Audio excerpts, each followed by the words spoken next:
Om Swastiastu, Assalamualaikum warahmatullahi wabarakatuh, Shalom, Namo Buddhaya dan salam kebajikan untuk kita semua. Sebelumnya, izinkan saya untuk memperkenalkan diri. Nama saya adalah Kamilah Putri Salia dengan NIM 230951150. Pada video kali ini, saya akan mempresentasikan case-based learning 2 ilmu penyakit bakteri dan jamur dengan judul ringworm pada anjing. Pada video ini akan dibagi menjadi 4 bagian. Yang pertama adalah ada latar belakang masalah, yang kedua adalah kasus atau permasalahan, yang ketiga adalah upaya pemecahan masalah, dan yang keempat adalah kesimpulan. Nah, akhir-akhir ini banyak sekali kasus penyakit yang disebabkan entah itu jamur, virus, ataupun bakteri. Jadi kita akan bahas pada latar belakang masalah ini, apa sih ringworm itu? Jadi, ringworm merupakan penyakit infeksi kutaneus superficial yang dapat menyerang lapisan berkarat seperti stratum corneum, bulu, dan kuku. Penyakit ini disebabkan oleh jamur dermatofita seperti Microsporum canis, Microsporum tursum, atau Trichopiton magmentagrovitas. Jamur ini mampu menginfeksi berbagai jenis hewan, biasanya menyerang bagian leher, wajah, punggung, kuku, dan ekor. Tapi tidak menutup kemungkinan untuk dia bisa menyerang bagian kaki maupun telapak kaki. Namun, kasusnya jarang ditemukan. Istilah ringworm berasal dari penampakan di kulit, yaitu berupa lesi berbentuk lingkaran kemerahan yang menyerupai cacing berbentuk melingkar. Infeksi ringworm tidak selalu berbentuk lingkaran, terutama pada anjing. Terkadang bentuknya berupa sebidang kecil yang butak disebut alopecia. Selanjutnya kita masuk ke dalam kasus atau permasalahan. Nah, di salah satu tempat makan di dekat Universitas Udayana Jimbaran, saya menemukan salah satu anjing yang berkeliaran, di mana pada anjing tersebut kulitnya pada bagian leher berwarna merah dan bersisik, bulunya rontok, kukunya rapuh dan mengalami gatal-gatal, serta di bagian kaki, terutama yakni bagian periconeus, terdapat lesi kulit yang berbentuk cincin. Nah, kira-kira dari kasus yang sudah kita bahas, apa sih ciri-ciri anjing yang terkena ringworm? Yang pertama, yaitu kulitnya menebal. Yang kedua, kukunya rapuh. Yang ketiga, tercium bau tidak sedap dari luka yang ada di tubuhnya. Yang keempat adalah kerontokan bulu. Yang kelima, kulitnya kemerahan atau berkerak. Dan yang keenam adalah gatal. Apa saja sih faktor-faktor penyebab ringworm? Yang pertama itu ada kontak langsung. Biasanya ringworm ini disebarkan dari hewan yang sudah terkena ringworm itu sendiri, lalu dia berkontak langsung dengan hewan yang sehat sehingga ringworm ini dapat ditularkan. Yang kedua adalah kontak tidak langsung. Kontak tidak langsung ini biasanya hewan peliharaan atau mereka itu berkontak tidak langsung dengan barang-barang yang sudah terkena spora dari ringworm ini. Entah itu bisa sisir, entah itu bisa tanah, entah itu bisa kasur, dan lain sebagainya. Yang ketiga adalah kondisi lingkungan. Kondisi lingkungan yang mempengaruhi itu biasanya kepadatan hewan, jumlah hewan yang cukup tinggi, serta kondisi iklim yang lembab. Sangat memudahkan ringworm ini untuk menyebar. Yang keempat adalah sistem imun yang lemah, biasanya dikarenakan usia, baik terlalu muda, masih terlalu muda, ataupun sudah terlalu tua. Bisa juga karena stres dan juga karena nutrisi yang tidak cukup. Nah, ringworm ini juga merupakan zoonosis yang dia dapat menyebar ke manusia. Kenapa dia bisa menular ke manusia?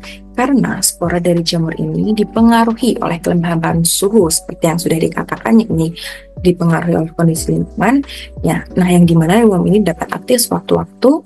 Jadi spora dari jamur ini juga bertambah di udara sehingga dapat menempel di rambut atau kulit sehingga manusia dapat terkena infeksi dari jamur ini. Karena dia itu tahan terhadap udara, jadi dia bisa menempel dan terbawa oleh angin. Selanjutnya adalah gimana sih upaya pencegahan atau penanganan jika hewan tersebut sudah terkena infeksi jamur ini.